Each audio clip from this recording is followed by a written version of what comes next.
Hey folks, this is Vint with Dad's Gaming Addiction, and today we're going to quickly check out Infection-Free Zone. Now, it's important to stress that what you're looking at here is the playtest version of the game. You can see it says alpha in the upper right, so everything that you're about to see is most definitely subject to change. So I got my press key this morning. I've been playing for about an hour or two, messing around a little bit, and it plays very similar to the demo, although I'm able to play more. The demo limited your play time to like 7 in-game days or something like that, whereas this particular playtest expands upon that, which is really cool. I'm having a great time with it. I'm going to go ahead and just start a new game and show you what the game is like at the start. And what you're going to do is you're going to choose a location. There are previous locations like already loaded, and this is based off of an actual, map like of the globe. So you'll be able to see, like if you opened up, say, Google Maps, you'll be able to, sort of match what this game is showing you and what Google Maps is showing you. Some of the locations are kind of weird, but for the most part, like, if you lived in a particular area, you should recognize some of the landmarks, which is kind of cool. So, for example, if I typed in, say, Pittsburgh and then hit search, there's the international airport. I'm assuming that's downtown Pittsburgh there. Yep, this is downtown Pittsburgh. I'm very familiar with it because I used to work down here. But anyway, yeah, so you'll be able to choose a location, select area. So this is like the north side area. This is the Three Rivers area here, West End Bridge. And sometimes if you choose a location, the game will actually tell you, no, this area is too populated. This is probably not a good idea. Maybe you shouldn't build or start in this particular area. I'm going to pick a location that is somewhat busy. I don't know. Let's go with maybe this over here. There's a river there. Okay, I guess that looks good. Shaler Township. Okay, why not? I guess I could start in downtown Pittsburgh, but again, the game might say, hey, this is a bit too rough. So I'm going to go ahead and start maybe up here somewhere. Yeah, that works. Okay, so we hit continue. It says this used to be a densely populated area. The difficulty might be very high. Okay, let's go ahead and pick something else. Maybe, I wonder if downtown Pittsburgh would be easier. We'll see. Oh, it is. Okay, interesting. So I guess it's based off of like rural versus urban. I don't know. Anyway, so this is the game customization screen. There are tutorial events. I'm going to turn those off because I already know how to play. Starting month, it seems to be locked. I can't do anything there. Zone name, infection-free zone, unavailable to change in the current alpha version. You can adjust how many starting people you get, how many resources you typically get, and the number of hordes. I'm going to go ahead and turn that off, and at least turn it down. And you can see the difficulty level is very easy, but don't let that fool you. The game is still difficult if you don't keep up with it. The game gets more and more and more challenging as you play. So what is this game all about? Well, you're going to pick a location, as I just did. And during the day, you're going to go out and scavenge for supplies. You're going to find vehicles and commandeer them and bring them back and use them to help you scavenge for more supplies. And then at night, the hordes will come out, typically, and attack you. Now, they don't always beeline for your base. If you're out exploring, they might attack you while you're out exploring. If they happen to wander near your base, they will most assuredly attack.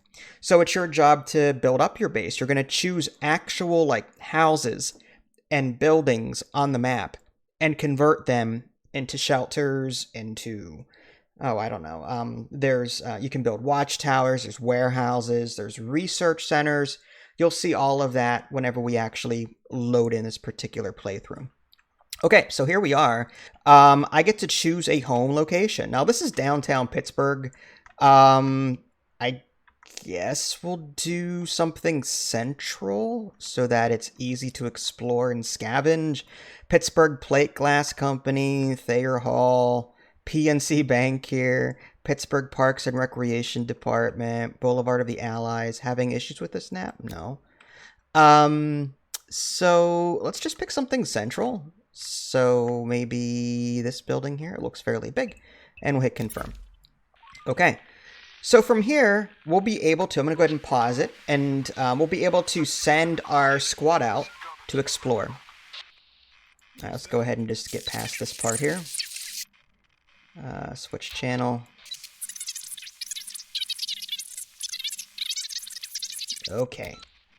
All right, so again, the game is paused right now, so nothing's going to happen. In the upper left-hand corner is your objectives. That's basically just what you need to keep alive. And then you've got your research panel.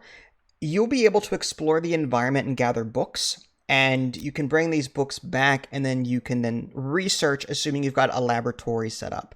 So there's like, these trees aren't that big. Like there's 3 under the medical branch. Under communication, there's 2.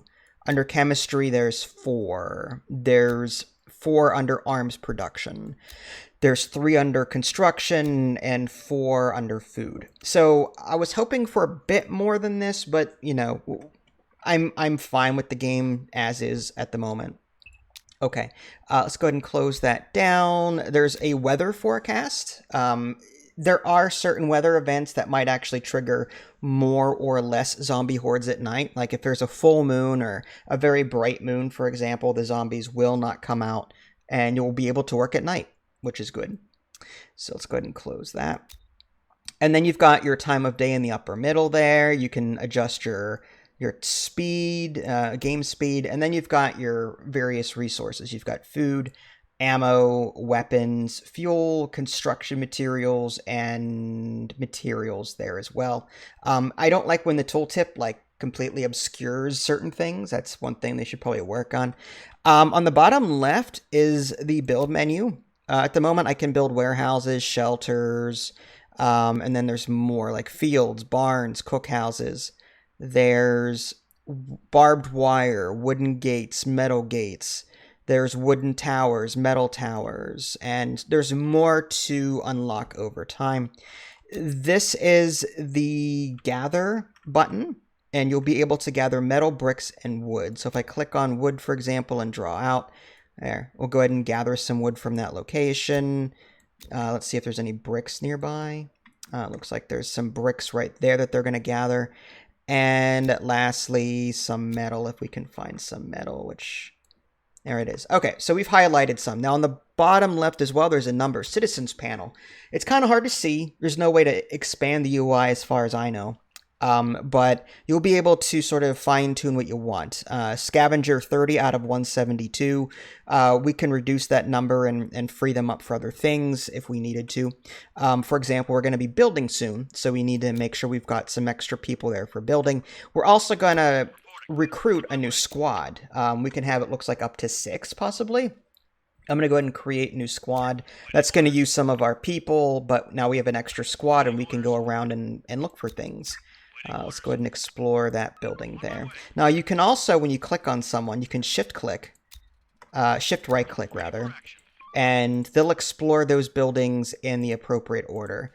Now there is an overlay on the bottom right. I'm gonna go ahead and enable all of them so we can kind of see what we haven't touched. All the question marks are things that we have not yet explored. Food locations are these little shopping carts. Gun icons are like weapons, and pills are like medical related. There are books as well. That's for the research part of it. I'm going to go ahead and unpause real quick. So yeah, they're going to go out and do things. This one's going to get some food. The nice thing about downtown Pittsburgh is everything is nice and cluttered, so we have a lot of scavenging nearby without worrying too much.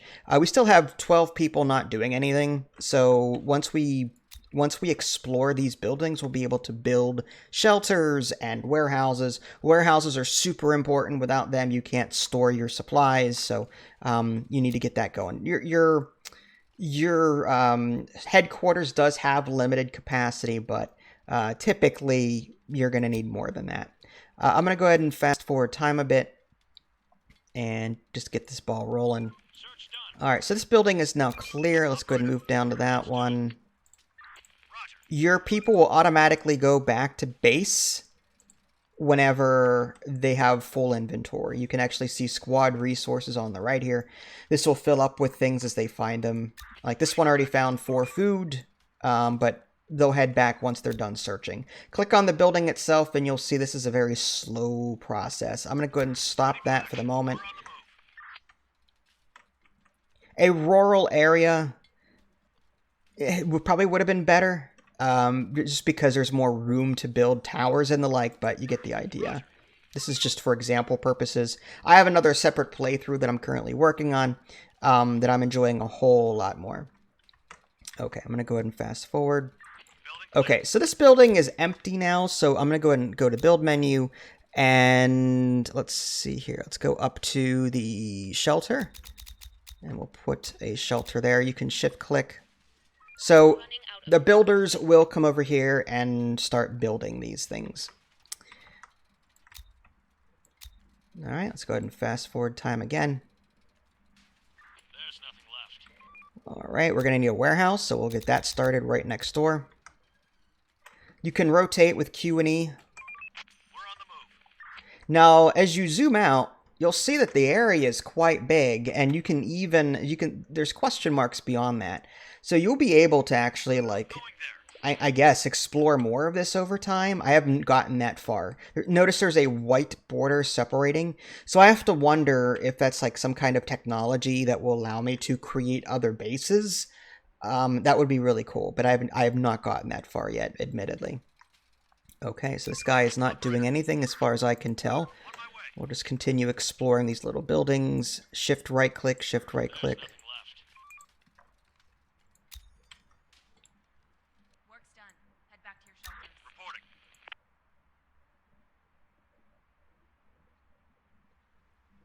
Alright, now night is falling, which means the zombie hordes may come out at night and harass us. Now, in the early onset of the game, especially on the easier difficulty settings, they typically won't come after you this soon, but, you know, it is still possible. You don't want to play with fire, I guess.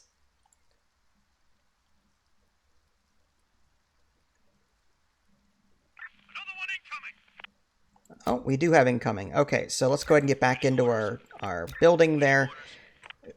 Each squad has an area of, like, line of sight, and they will just shoot or attack anything within that line of sight.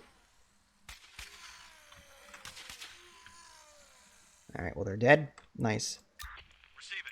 Alright, for the sake of time, I went ahead and loaded my other playthrough, which is a lot further along. As you can see, I have located several vehicles, and yes, they can even break down, and you have to sort of interact with them in order to get them back on their feet, but I have not figured out a way yet to actually repair them. I don't know if it's just a material that I don't have access to yet or haven't found yet, but I have not found a way to actually recover vehicle condition.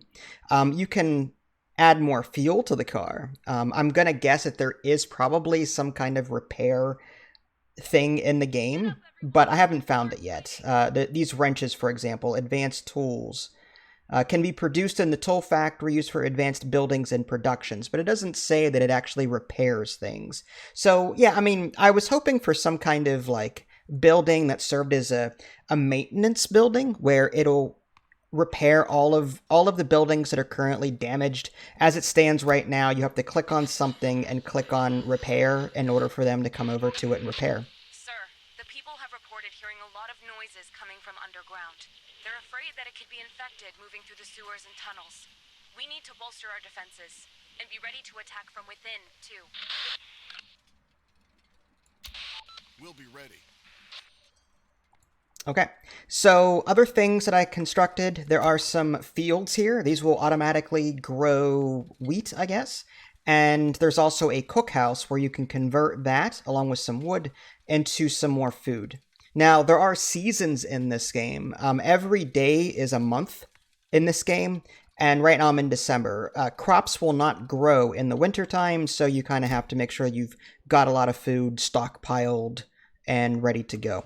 As far as driving, it's very simple. You right-click on a car with someone selected.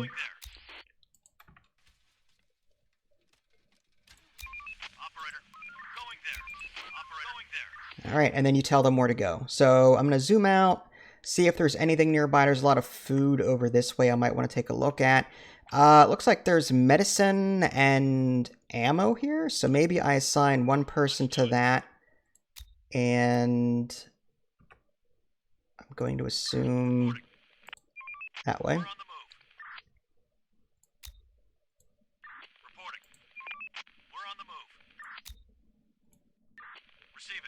And the other one, I guess, can grab food from here. I like to keep them together so I have less to watch. It's possible for, them to come under attack even during the day. So it's a good idea typically to keep them together. They can support each other. That way you don't get slaughtered. It's very possible for folks to die in this game. So you kind of have to keep them healthy if you can. As you can see, these people have taken some serious damage already. So yeah, that's the gameplay flow. During the day, scavenge and build. At night, just defend. Now, you can continue scavenging at night, but it's extremely dangerous to do so. Your citizens, which are like your workers, only come out during the day. They will not work at night. So that's a thing as well.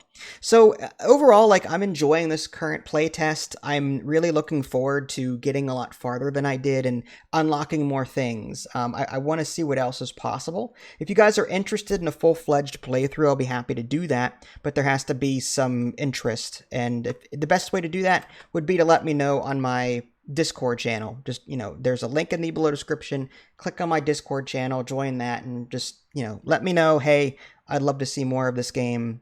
Then, I'll be happy to show it off, because I really like games like this. I'm a big fan of State of Decay. I'm a big fan of, other zombie survival games, and this one is based off of actual locations, which is really cool. So I love that. So there you go, folks. That was a quick look at the playtest for Infection Free Zone. This is Vince. Thanks for watching. I will catch you all next time. Take care.